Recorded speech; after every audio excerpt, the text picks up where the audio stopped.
টোটো চালকের বিরুদ্ধে উঠল শ্লীলতাহানির অভিযোগ। ঘটনাটি ঘটেছে মালদা জেলা হরিশ্চন্দ্রপুরের তুলসীহাটায়। জানা যাচ্ছে রাজস্থান থেকে 3 মহিলা তাদের দিদির বাড়িতে বেড়াতে এসেছিলেন। রবিবার তুলসীহাটায় তার বাজার করতে যান। অভিযোগ, বাজার করে বাড়ি ফেরার সময় তাদের শ্লীলতাহানি করা হয়। এক টোটো চালক ও তাদের ওড়না ধরে টানাটানি করে। ঘটনাস্থলে পুরুষ সদস্য উপস্থিত ছিলেন ওই মহিলাদের সঙ্গে। গোটা ঘটনার প্রতিবাদ করায় তাকেও মারধর করা হয় বলে অভিযোগ। আর এরপর টোটো চালক তার দলবল নিয়ে ফের চড়া হয় ওই মহিলাদের ওপর। ফের 3 মহিলার শ্লীলতাহানি করা হয়। তাদের পোশাক ছিঁড়ে মারধর করা হয় বলে অভিযোগ।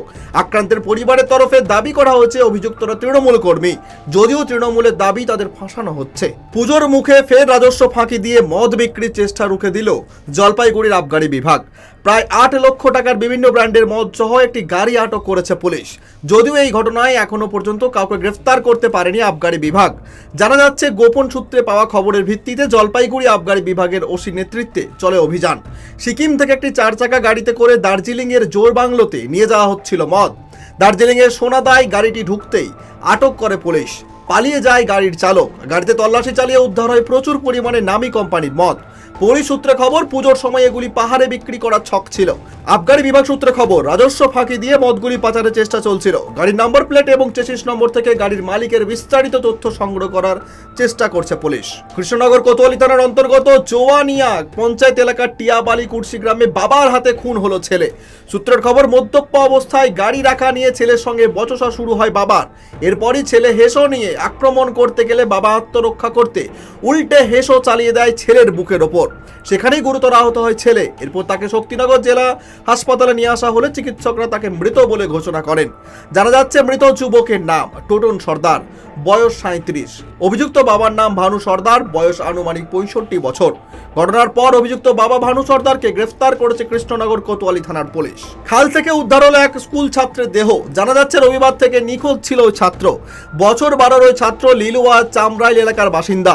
চামরাইল হাই স্কুলের 6ষ্ঠ শ্রেণীর ছাত্র সে। সোমবার বাড়ির কিছুটা দূরে তার দেহ খালে ভাসতে দেখেন স্থানীয়রা। এরপর লিলুয়া থানার পুলিশে এসে দেহ উদ্ধার করে ময়নাতদন্তের জন্য পাঠায়। যদিও ছাত্রের মৃত্যুর সঠিক কারণ এখনো জানা যায়নি। পরিবারের লোকেরা জানান রবিবার রাত 9টা থেকেও ছাত্রটিকে খুঁজে পাওয়া যাচ্ছিল না।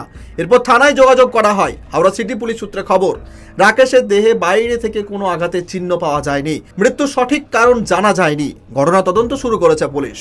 তৃণমূলের গোষ্ঠী সংঘর্ষে উত্তপ্ত হয়ে উঠল বর্ধমান শহরের 1 নম্বর ওয়ার্ড বাহির সর্বমঙ্গলাপাড়া এলাকা। স্থানীয় সূত্রে জানা যাচ্ছে ঘটনার সূত্রপাত বছর 2 আগে ওই এলাকা দখল করাকে কেন্দ্র করে 2 দলের মধ্যে সংঘর্ষ হয়। এরপর এক গোষ্ঠীর বেশ কয়েকজনের বিরুদ্ধে থানায় অভিযোগ জানালে তাদের জেল হেফাজতে হয়। গতকাল তারা জেল থেকে ছাড়া পায়। এরপর পুরনো শত্রুতার জেরে ফের ওই এলাকায় 10 থেকে 12 জন দুষ্কৃতী বাইক নিয়ে আসে। দুজনকে সামনে পেয়ে তাদের ওপর চড়া হয়, ব্যাপক মারধর করে বলে অভিযোগ। এরপর ঘটনাস্থলে পুলিশ এসে লাঠিচার্জ করলে তারা ওই স্থান ছেড়ে চম্পট দেয়। স্থানীয় বাসিন্দাদের অভিযোগ, যারা বাইক নিয়ে এসেছিল তারা তৃণমূলের সদস্য। বছর 2 আগে পাড়ার ক্লাবের কিছু ডেকোরেটরের মাল বিক্রি করে দেওয়ার ফলে ঝামেলার সূত্রপাত। এরপর এলাকার মানুষ তাদেরকে পাড়া ছাড়া করে। খবর পেয়ে বর্ধমান থানার পুলিশ এসে পরিস্থিতি নিয়ন্ত্রণে আনে। অপ্রীতিকর ঘটনা এড়াতে এলাকায় রয়েছে বিশাল পুলিশ বাহিনী।